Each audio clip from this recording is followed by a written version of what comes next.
नमस्कार, मैं हूं आपके साथ में श्वेता गर्ग और आप देख रहे हैं 4 टीवी न्यूज। और एक बार फिर से वक्त हो चला है देश दुनिया की तमाम बड़ी खबरों का। पहली बड़ी खबर दिल्ली से है, जब प्रधानमंत्री मोदी का 2 दिवसीय दौरा घोषित हुआ है। जब मोदी 29 और 30 मई को करेंगे राज्यों का दौरा, जिसमें विकास परियोजनाओं का करेंगे शिलान्यास और लोकार्पण। चुनाव से पहले पीएम का बड़ा क्षेत्रीय दौरा है। दरअसल प्रधानमंत्री नरेंद्र मोदी 29 और 30 मई को सिक्किम, पश्चिम बंगाल, बिहार और उत्तर प्रदेश का दौरा करेंगे। जब प्रधानमंत्री कार्यालय द्वारा दी गई जानकारी के अनुसार इस 2 दिवसीय दौरे के दौरान प्रधानमंत्री विभिन्न विकास परियोजनाओं का शिलान्यास और लोकार्पण करेंगे। इसके अलावा वे कई जनसभाओं को भी संबोधित करेंगे और स्थानीय नागरिकों से संवाद स्थापित करेंगे। यह दौरा आगामी चुनावों और क्षेत्रीय विकास योजनाओं के दृष्टिगत से महत्वपूर्ण माना जा रहा है। जब प्रधानमंत्री का यह दौरा केंद्र और राज्यों के बीच समन्वय को मजबूत करने की दिशा में एक और कदम है।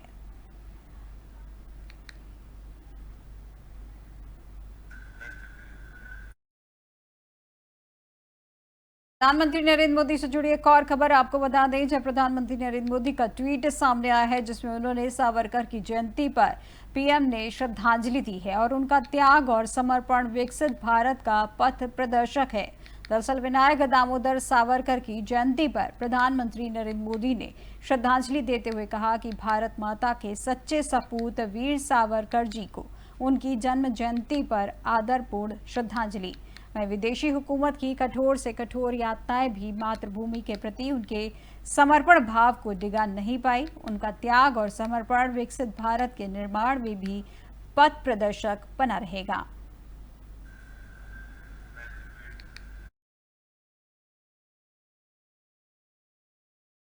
और अब गृह मंत्री अमित शाह से जुड़ी खबर आपको बता दें, जहां अमित शाह कल से जम्मू कश्मीर के दौरे पर हैं, जहां गृह मंत्री सीमा पर हालात का लेंगे जायजा। वहीं शाह 2 दिवसीय दौरे पर रहेंगे कल, जहां पाक हमले के पीड़ितों से भी मुलाकात करेंगे अमित शाह। जहां पे जम्मू में सुरक्षा स्थिति की समीक्षा करेंगे शाह और गृह मंत्री करेंगे सीमावर्ती क्षेत्रों का दौरा। इस वक्त की बड़ी खबर आपको गृह मंत्री अमित शाह से जुड़ी बड़ी खबर आपको बता दें, जहां अमित शाह कल से जम्मू कश्मीर दौरे पर हैं, जहां गृह मंत्री सीमा पर हालात का लेंगे जायजा। वहीं शाह 2 दिवसीय दौरे पर रहेंगे कल, जहां पाक हमले के पीड़ितों से मुलाकात करेंगे गृह मंत्री अमित शाह। वहीं जम्मू में सुरक्षा स्थिति की समीक्षा भी करेंगे गृह मंत्री और उसी के साथ गृह मंत्री करेंगे सीमावर्ती क्षेत्रों का दौरा।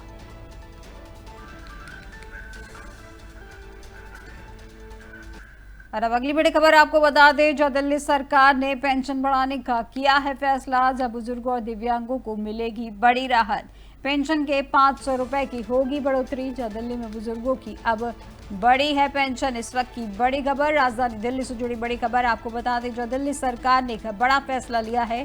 जो दिल्ली सरकार ने पेंशन बढ़ाने का लिया है फैसला, जब बुजुर्गों और दिव्यांगों को मिलेगी बड़ी राहत। वहीं पेंशन में 500 रुपए की होगी बढ़ोतरी और दिल्ली में बुजुर्गों की अब बढ़ेगी पेंशन।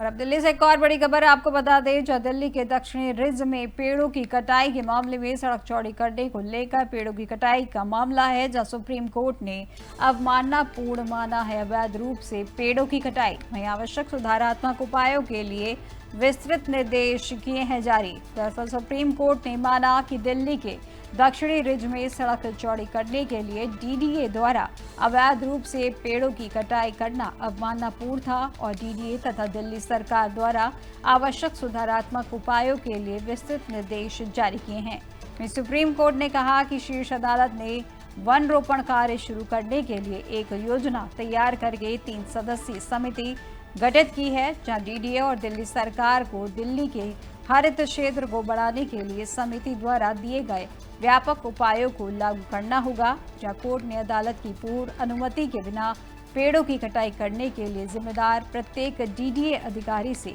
25,000 रुपए का जुर्माना जमा करने को कहा गया है।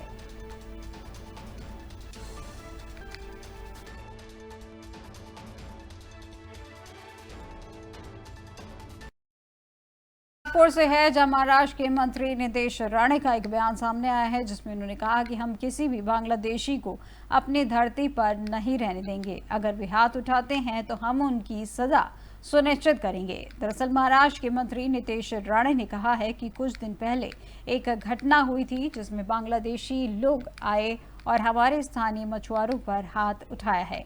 हम इस बात को लेकर बहुत स्पष्ट हैं कि हम किसी भी बांग्लादेशी और रोहिंग्या मुसलमान को अपनी धरती पर नहीं रहने देंगे और अगर वे हाथ उठाने जैसी कोई हरकत करेंगे तो हम यह सुनिश्चित करेंगे कि उन्हें वह सजा मिले जिसे वे हकदार हैं और वे फिर कभी किसी हिंदू की तरफ देखने की हिम्मत नहीं करेंगे। खबर नागपुर से आपको बताई जा रही है, जहां महाराष्ट्र के मंत्री नीतीश राणे का एक बयान सामने आया है, जहां बांग्लादेशी लोगों को लेकर ये बयान सामने आया है। महाराष्ट्र के मंत्री नीतीश राणे ने कहा है कि कुछ दिन पहले एक घटना हुई थी जिसमें बांग्लादेशी लोग आए थे और हमारे स्थानीय मछुआरों पर हाथ उठाया था और हम इस बात को लेकर बहुत स्पष्ट है कि हम किसी भी बांग्लादेशी और रोहिंग्या मुसलमान को अपनी धरती पर नहीं रहने देंगे और अगर वे हाथ उठाने जैसी कोई हरकत करेंगे तो हम यह सुनिश्चित करेंगे कि उन्हें वह सजा मिले जिसके वे हकदार हैं और फिर वे कभी किसी हिंदू की तरफ देखने की हिम्मत नहीं करेंगे।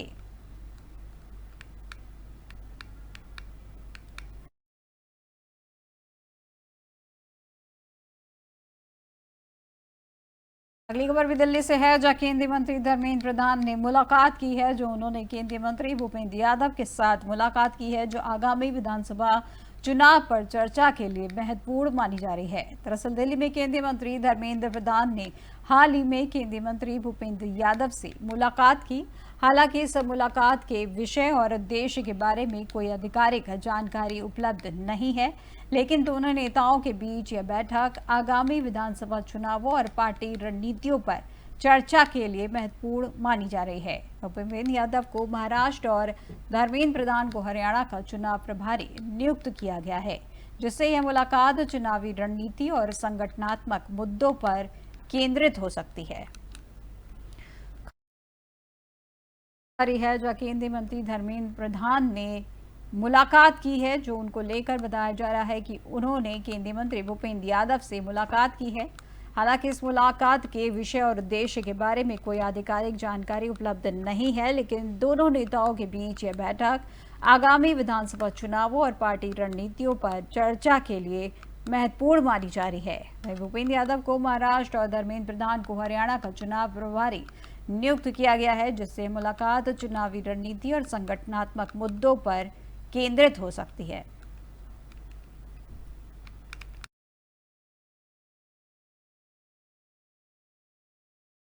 दिल्ली से आपको एक और बता दें, जहां राघव चड्ढा ने पंजाब किंग्स को बधाई दी है, जहां टीम भावना और अनुशासन की सराहना की गई है।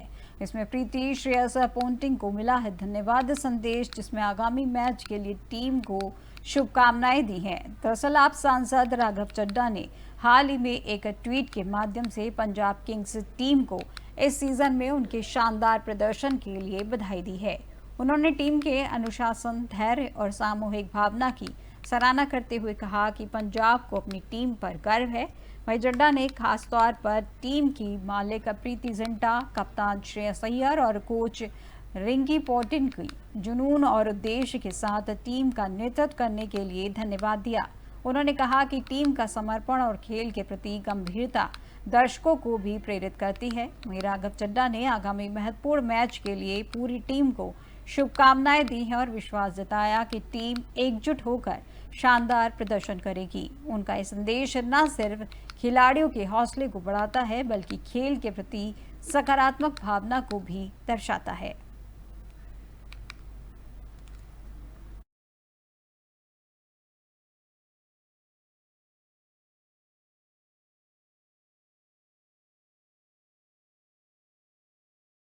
बता दें, जब गुजरात में शख्स को जिंदा जलाने की घटना सामने आई है, जो पिपराला गांव में जिंदा जलाने का मामला सामने आया है, जिसमें हरजी भाई सोलंकी को पाटन में जिंदा जलाया गया।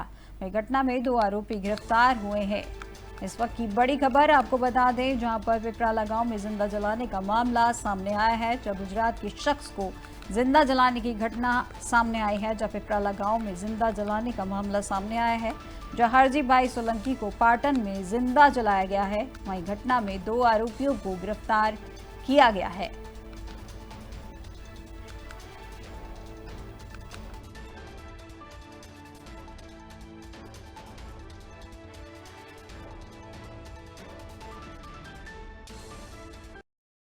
आप खबर अहिल्या नगर से है, जहां पर आपको बता दें कि अहिल्या नगर समेत कई जिलों में बाइक चोरी का मामला सामने आया है, जहां बाइक चोरी करने वाला गिरोह पकड़ा गया है।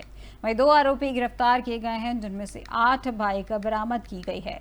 दरअसल अहिल्या नगर जिले में बढ़ती मोटरसाइकिल चोरी की घटनाओं को देखते हुए पुलिस अधीक्षक सोमनाथ घारगे के आदेश पर स्थानीय अपराध शाखा ने एक विशेष जांच अभियान शुरू किया है, जहां पुलिस निरीक्षक दिनेश आहेर के मार्गदर्शन में पुलिस उप निरीक्षक तुषार धाकराव और उनकी टीम ने गुप्त सूचना के आधार पर जाल बिछाकर 2 आरोपियों ओंकार उर्फ भैया, रोहम और सोनू पवार को राहाता में गिरफ्तार किया है। इनके कब्जे से चोरी की गई कुल 8 मोटरसाइकिलें बरामद की गई हैं, जिनकी कुल कीमत लगभग 8,70,000 रुपए आकी गई है।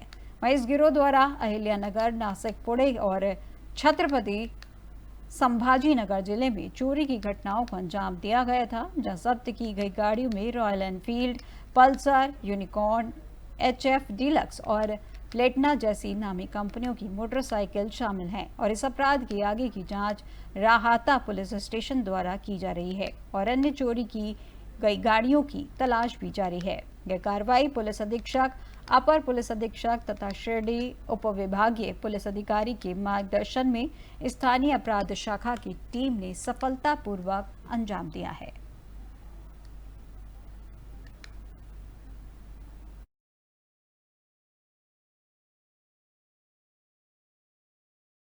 यमुनानगर से है, जहां थाना प्रभारी ने स्कूल में चलाया है जागरूकता अभियान, जिसमें छात्रों को साइबर क्राइम पर जानकारी दी गई है, जो डायल 112 ऐप के उपयोग पर जोर दिया है। उसी के साथ यातायात नियमों का पालन भी जरूरी बताया गया है। दरअसल पुलिस अधीक्षक सिंह सुरेंद्र भौरिया के दिशा निर्देश और DSP रादौर आशीष चौधरी के मार्गदर्शन में जटलाना थाना प्रभारी राजेंद्र सिंह ने सीनियर सेकेंडरी स्कूल नांगल में एक जागरूकता कार्यक्रम आयोजित किया और इस कार्यक्रम में थाना प्रभारी ने छात्रों को साइबर क्राइम, डायल 112 और यातायात नियमों के बारे में महत्वपूर्ण जानकारी दी गई। उन्होंने बताया कि OTP यानी कि 1 टाइम पासवर्ड को किसी अनजान व्यक्ति के साथ साझा न करें और सोशल मीडिया प्लेटफॉर्म जैसे फेसबुक, व्हाट्सएप आदि का उपयोग करते समय सतर्कता बढ़ें, क्योंकि इनके माध्यम से साइबर ठगी की संभावना रहती है। राजेंद्र सिंह ने डायल 112 ऐप की उपयोगिता बताते हुए कहा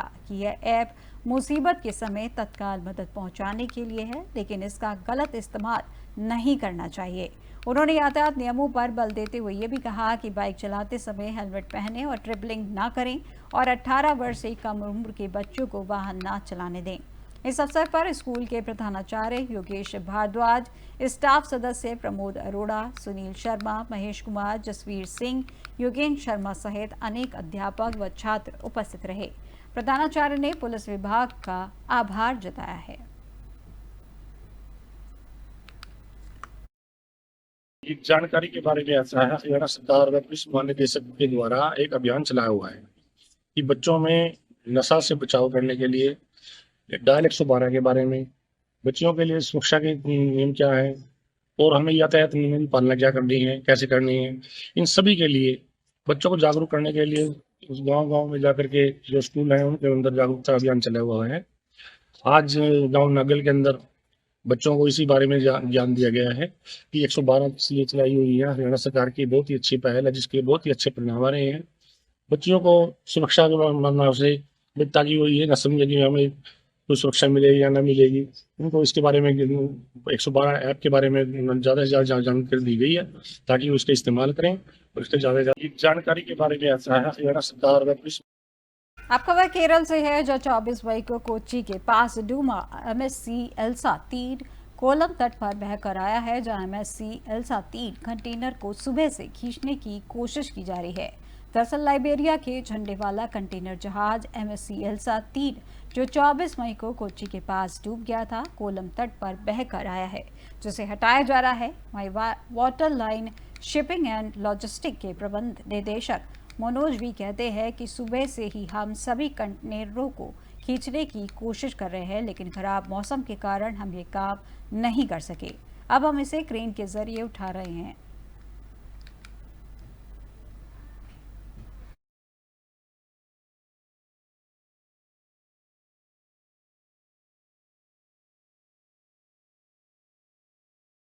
अब खबर जम्मू कश्मीर से है, जहां रामबन में तूफान और बादल फटने से तबाही मची है, जहां 3 लोगों की मौत हुई और कई मकान क्षतिग्रस्त हुए हैं।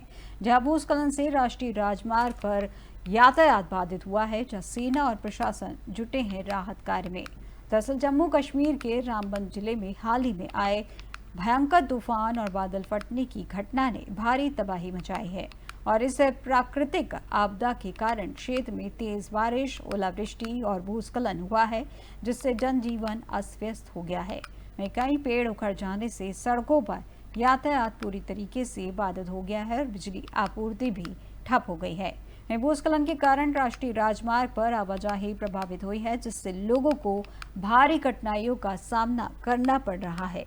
इस आपदा में 3 लोगों की जान चली गई है, जबकि कई मकानों को गंभीर नुकसान पहुंचा है। कई परिवारों ने अपना सब कुछ खोने की बात कही है। वहीं प्रशासन और सेना की टीमें मौके पर राहत और बचाव कार्य में जुटी हुई हैं। प्रभावित लोगों को सुरक्षित स्थानों पर पहुंचाया जा रहा है और राहत सामग्री उपलब्ध कराई जा रही है। वहीं स्थिति पर लगातार नजर रखी जा रही है।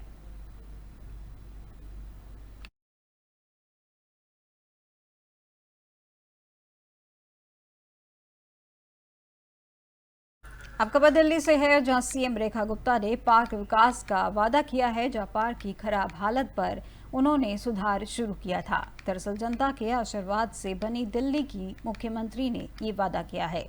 दिल्ली के पीतमपुरा स्थित SU ब्लॉक पार्क में मुख्यमंत्री रेखा गुप्ता ने कहा कि उन्होंने 2007 में नगर निगम पार्षद बनने के बाद इस पार्क के विकास के लिए काम शुरू किया था।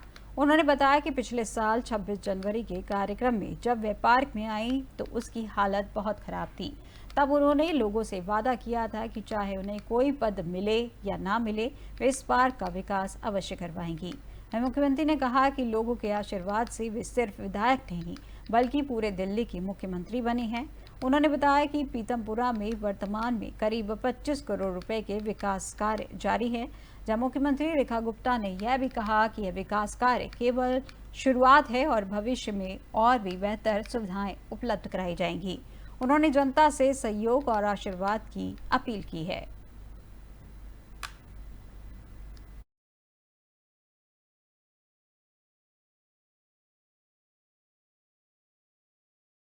खबर आपको बता दें, जहां ISO अधिनियम 2023 के नियम अधिकृत सूचित किए गए हैं, जहां 27 मई से नए नियम लागू होंगे, जिसमें सशस्त्र बलों की बढ़ेगी संयुक्ता और कमांड दक्षता, जिसमें विधेयक को संसद ने 2023 में किया था पारित। दरअसल सरकार ने अंतर सेवा संगठन यानी कमांड नियंत्रण और अनुशासन अधिनियम 2023 के तहत नियमों को अधिसूचित किया है, जो सशस्त्र बलों में अधिक संयुक्ता और कमांड दक्षता को सक्षम करेगा। ये नियम 27 मई से लागू होंगे और राजपत्र अधिसूचना के माध्यम से जारी किए गए हैं।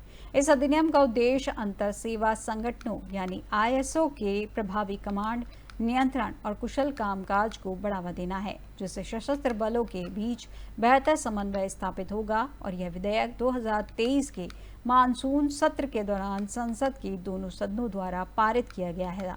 बता दें कि इसे 15 अगस्त 2023 को राष्ट्रपति की स्वीकृति प्राप्त हुई थी और 8 मई 2024 को राजपत्र अधिसूचना के अनुसार 10 मई 2024 से यह अधिनियम प्रभावी हुआ था। यह कदम रक्षा मंत्रालय की तरफ से सशस्त्र बलों की कार्यकुशलता और अनुशासन को बढ़ाने में महत्वपूर्ण भूमिका निभाएगी।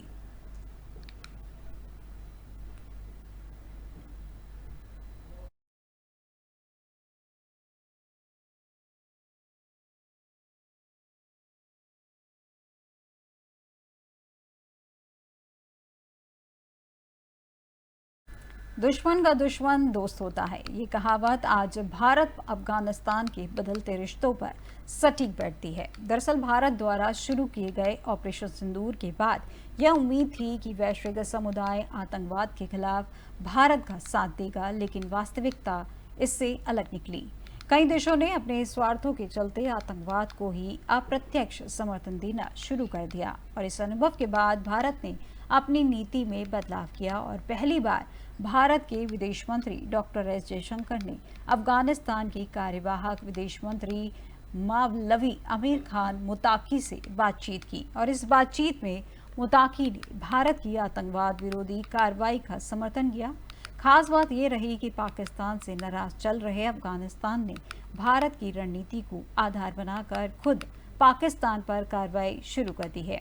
अगर अफगानिस्तान इस कार्रवाई को करने में सफल हो जाता है तो पाकिस्तान का बर्बाद होना तय माना जा सकता है। तो आखिर अफगानिस्तान की तरफ से कौन सी कार्रवाई की जा रही है, जानने के लिए देखिए हमारी ये खास रिपोर्ट। दरअसल अचानक भारत और अफगानिस्तान के बीच मित्रता काफी बढ़ती दिख रही है। इसका एक ही कारण है, लेकिन वह अफगानिस्तान जो पाकिस्तान के उत्तर पश्चिम में स्थित है, वहां पाकिस्तान के खिलाफ लोग उग्र हो रहे हैं, क्योंकि उन्हें यह एहसास होने लगा है कि पाकिस्तान अमेरिका की मदद से उसे बर्बाद कर रहा था और अब तालिबान के शासन के आने के बाद अफगानिस्तान के लोगों के साथ अत्याचार कर रहा है। इससे तालिबान सरकार भी नाराज हो गई है और भारत पाकिस्तान कार्रवाई के दौरान अफगानिस्तान भारत के साथ खड़ा रहा और पाकिस्तान की बातों में नहीं आया। वहीं अब खबर आ रही है कि भारत के बाद अब अफगानिस्तान की तालिबान सरकार भी पाकिस्तान को प्यासा मारने की तैयारी में जुट गई है। दरअसल अफगानिस्तान अपनी नदियों पर बांध बनाने की तैयारी कर रहा है ताकि पाकिस्तान में जाने वाले पानी के प्रवाह को रोका जा सके। अफगानिस्तान ने यह कदम भारत सरकार के पाकिस्तान के साथ सिंधु जल संधि को निलंबित करने की खबरों के बाद उठाया है। सोशल मीडिया पर एक बलूच कार्यकर्ता मीर याब बलूच ने यह दावा किया है और उन्होंने इसे पाकिस्तान के अंत की शुरुआत बताया है। मीर याब बलूच ने सोशल मीडिया प्लेटफॉर्म एक्स पर लिखा, ये ना पाकिस्तान के अंत की शुरुआत है। भारत के बाद अब अफगानिस्तान ना पाकिस्तान में अपने पानी के प्रवाह को रोकने के लिए बांध बनाने की तैयारी कर रहा है। हालांकि इस दावे की आधिकारिक पुष्टि अफगानिस्तान या पाकिस्तान की तरफ से नहीं की है, लेकिन नदी जल को लेकर क्षेत्र में बढ़ते तनाव के बीच इसने ध्यान आकर्षित करना शुरू कर दिया है। पोस्ट के अनुसार तालिबान के वरिष्ठ सैन्य अधिकारी जनरल मुबीन ने पूर्वी अफगानिस्तान के काबुल नदी की सहायक नदी कुनार नदी क्षेत्र का दौरा किया, जहां उन्होंने संभावित बांध स्थल का निरीक्षण किया। उनका कहना है कि काबुल सरकार से कि पाकिस्तान में बहने वाले अफगान पानी को रोकने के लिए कई बांधों के निर्माण के लिए सरकार अपना कदम आगे बढ़ाए, क्योंकि नदी से खून और पानी एक साथ नहीं बह सकता। मुबीन का कहना है कि यह पानी हमारा खून है और हम अपने खून को नसों से बाहर नहीं जाने दे सकते। हमें अपना पानी रोकना होगा, जो हमारी बिजली की जरूरतों को पूरा करने में मदद कर सकता है और हम अपनी कृषि को और मजबूत बना सकते हैं। अफगानिस्तान से पानी रोकने की बात ऐसे समय में सामने आ रही है जब भारत ने बीते अप्रैल में पहलगाम हमले के बाद पाकिस्तान के साथ सिंधु जल संधि को निलंबित कर दिया था। भारत के पानी रोकने के डर से पाकिस्तान पहले ही घबराया हुआ था और ऐसे में अफगानिस्तान से भी पानी का रुकना उसकी बर्बादी लिख सकता है।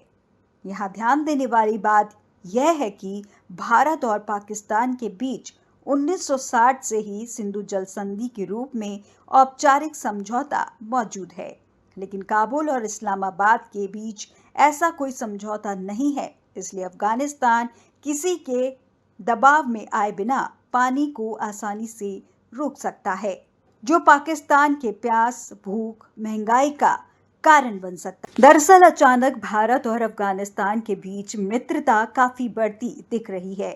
इसका एक ही देश दुनिया की तमाम बड़ी खबरों में फिलहाल बस इतना ही और अधिक जानकारी के लिए देखते रहिए 4 TV न्यूज़। नमस्कार।